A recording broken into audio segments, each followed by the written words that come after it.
He polarizes opinion and is never far from the headlines. But Lewis Hamilton isn't about making friends.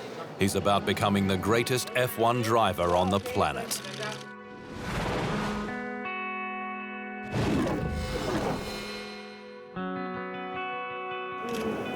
There's making a grand entrance, and then there's what Lewis Hamilton did in 2007.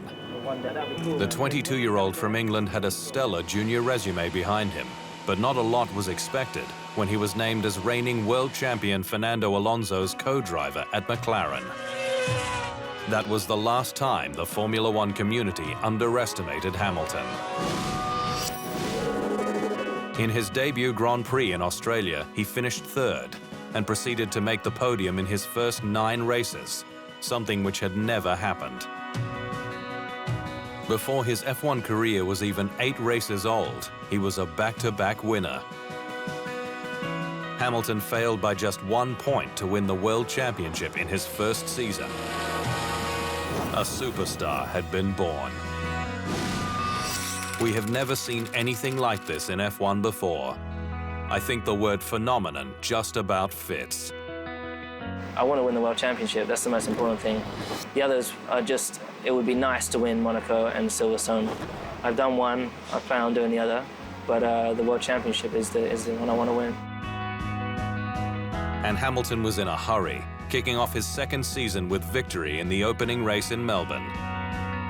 He also saluted around the tight Monaco circuit before his championship aspirations suffered a hit at the Canadian Grand Prix, where he was forced to retire. Well, I mean, for sure it's going to be tough for the next race, but and we know that we're sort of on the back foot already.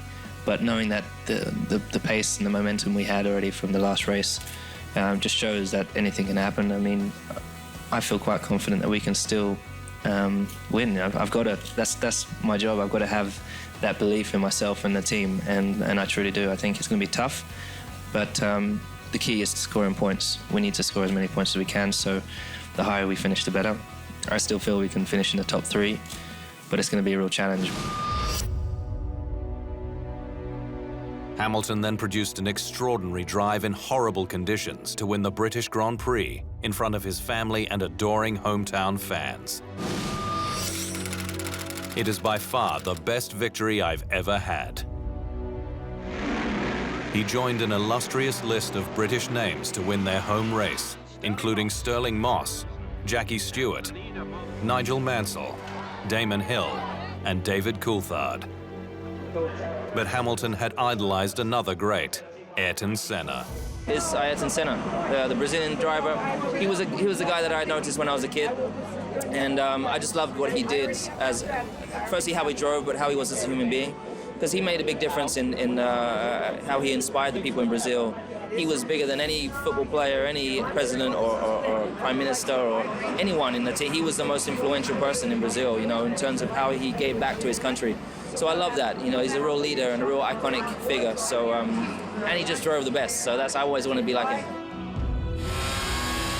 Hamilton's 2008 championship bid came down to the final race in Brazil, where he needed to finish in the top 5 if his arch-rival Felipe Massa won the event. Things were looking grim until the final turn, where Hamilton pulled off a stunning move to grab 5th and claim the title by 1 point from the Brazilian, who had taken the checkered flag. Surprisingly, Hamilton had to wait another 6 years to taste championship success again. In 2013, he left McLaren for Mercedes, where he was paired with German Nico Rosberg, son of 1982 world champion Keke. Things clicked for the new combination in 2014, with Hamilton winning 4 of the first 5 races of the season. He finished with an incredible 11 wins as he stormed to the world title, with his teammates 67 points adrift in 2nd place. Well, I mean, I definitely feel like I earned this one. But I mean, you never don't earn a championship. You know, I feel like I drove my heart out this year, you know, and I learned from a lot and I improved a lot, and there's things that I can improve on again, which I will try to work on. But yeah, I feel complete today.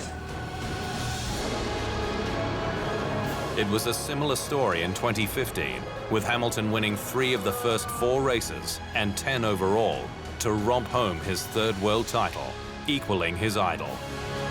I just won the World Championship, 3rd time in my career, so emulated Ayrton Senna, who was my favorite driver of all time, and that was my dream since I was like 5 years old. So to do that's a really big point in my life.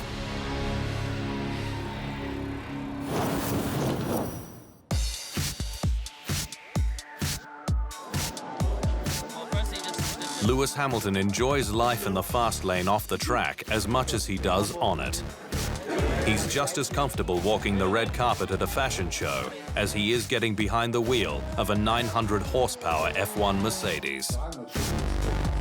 There are few more glamorous F1 stars than Hamilton, who is sponsored by Hugo Boss and Puma, and is also the global spokesperson for L'Oreal Men. He has plans to design clothes in the future, while also exploring his love of music. Hamilton is a whiz behind the grand piano, can strum the guitar, and has even written songs. Music is what I love most after racing. He dated Pussycat Dolls singer Nicole Scherzinger for a number of years, and counts megastars Kanye, Justin Bieber, and Drake as his buddies.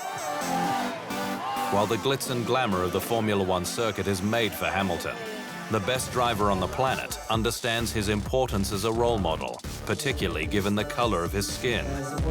You know, when I arrive at the Grand Prix, I don't arrive and think, oh, I'm a minority. I don't feel that way. I just feel like I'm just beginning to appreciate more that I'm a role model for lost kids, whether it be white, whether it be black, whether it be Asian, whatever.